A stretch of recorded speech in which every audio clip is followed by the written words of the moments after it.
ELON explained GST section 24 to me, who has to register compulsorily. Sure, Mark. The idea is in certain cases, the government can't risk people staying outside the tax system, so they force compulsory registration. Okay, first case. If you supply goods across states, compulsory registration, the reason is goods physically move between states, and the government needs to track them, otherwise tax leakage happens. What about services across states? Services don't have physical movement like goods, so compliance would be too heavy if every small freelancer had to register. So services are exempt from this rule. Got it. And handicraft sellers? To support small artisans and handicraft workers, they usually earn small amounts, so forcing registration would hurt them.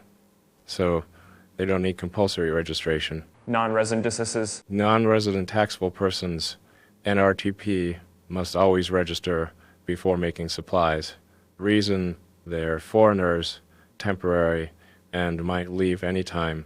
So the government needs advance control, so they must register. What about government bodies?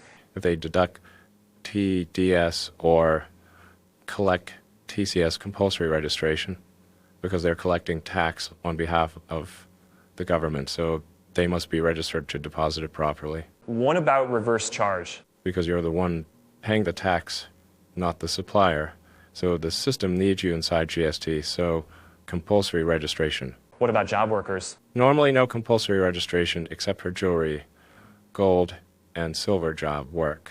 The reason is precious metals are high risk for tax evasion, so stricter rules apply. Okay, what if someone sells temporarily in another state? That's a casual taxable person in short CTP, since they are temporary.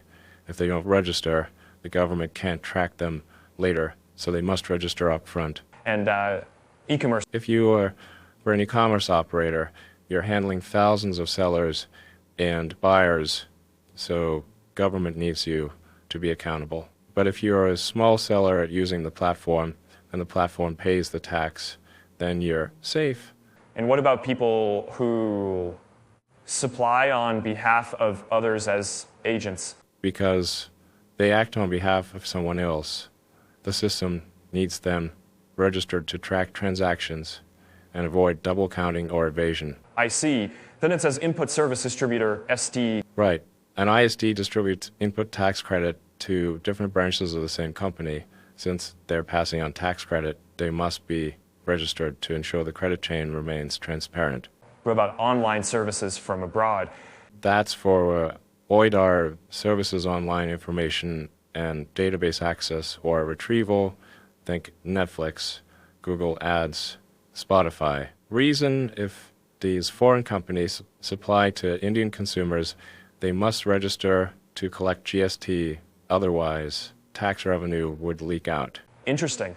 And I see a new clause, online money gaming. Yes. Every person supplying online money gaming from abroad to India must register. Reason gaming platforms deal with real money, high risk of tax loss, so compulsory registration ensures compliance. And the last one, such other persons, is notified by the government. Exactly, this gives flexibility. If the council sees a new type of business where revenue risk is high, they can make registration compulsory. Thanks for explaining, Musk. You know, GST actually is interesting once you understand the reasons behind each rule. It's like engineering looks boring from outside, but once you see the logic, it's kind of fun.